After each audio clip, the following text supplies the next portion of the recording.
and welcome to The Source. I'm Natalie Fee. Thanks for joining me on the show today.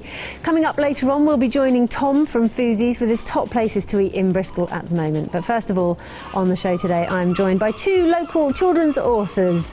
Elen Caldecott. Hello, Ellen. Hello, nice to be here. Nice to have you here. And Huw Powell. Good morning. Hello there.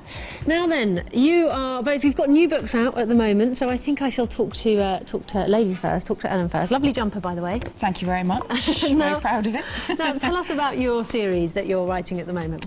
I'm writing a mystery series suitable for boys and girls aged sort of 7, 8 plus. It's a very contemporary adventure, little gang of children who are investigating crime in their local community. So it's The Marsh Road Mysteries is the name of the series, and the new book is Crowns and Codebreakers. Fantastic. Now, you live in Totterdown, don't you? So you're local in Bristol. Yep. Is it based on any mishaps and adventures of the kids that you've met around there?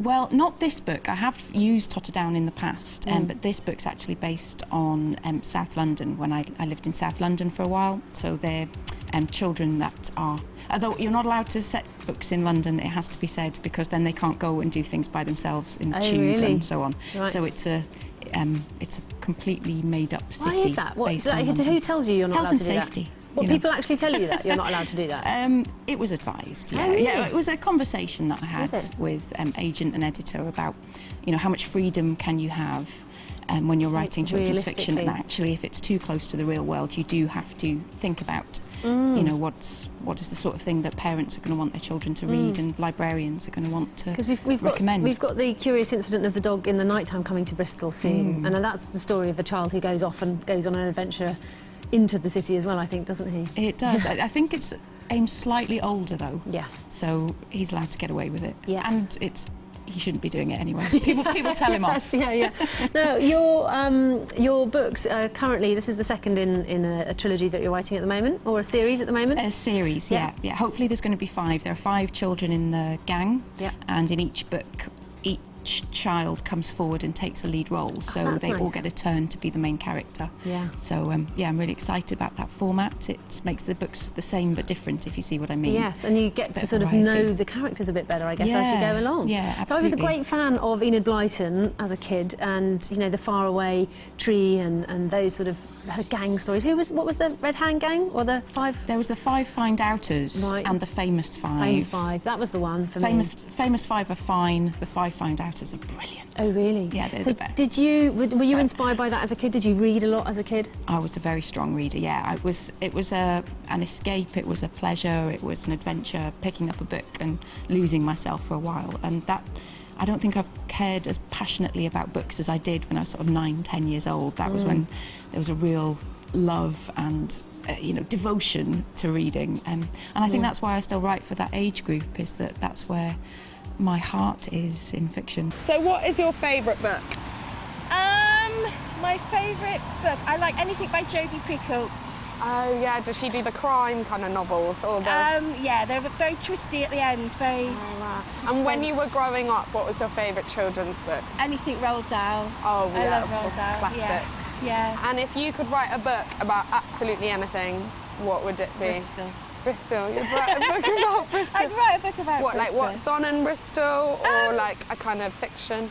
Yeah, no, just about like characters and everyday life in Bristol. I suppose at the moment, well, I read it a long time ago. It's Bryson's The Theory of Everything. Oh, of course. They've made a film out of that, haven't they? Not Stephen Hawking's thing, no.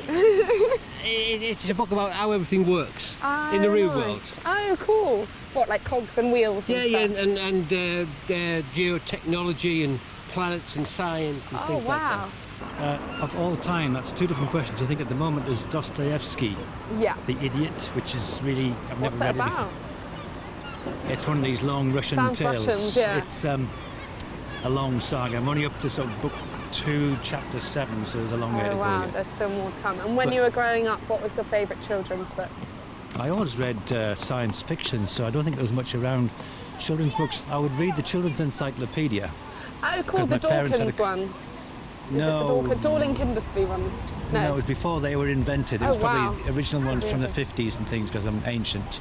But we had about 10 volumes of children's encyclopedia. I'd read them from I read the stories like first. alphabetical kind of? Kind of, yeah. Oh, wow. Gives you really good kind of general knowledge. Particularly not used these days. Everyone relies on the internet, but you have to know what you're looking for. Yeah, that's true. And if you could write a book about anything, what would you write it about? Climate and Climate renewable change? energy. Oh, nice. Yeah, because this wind energy is blowing past our ears every minute, and most people don't realise that it's free and will be there forever. Yeah, and we're still buying nuclear energy and coal and oil and gas and stuff.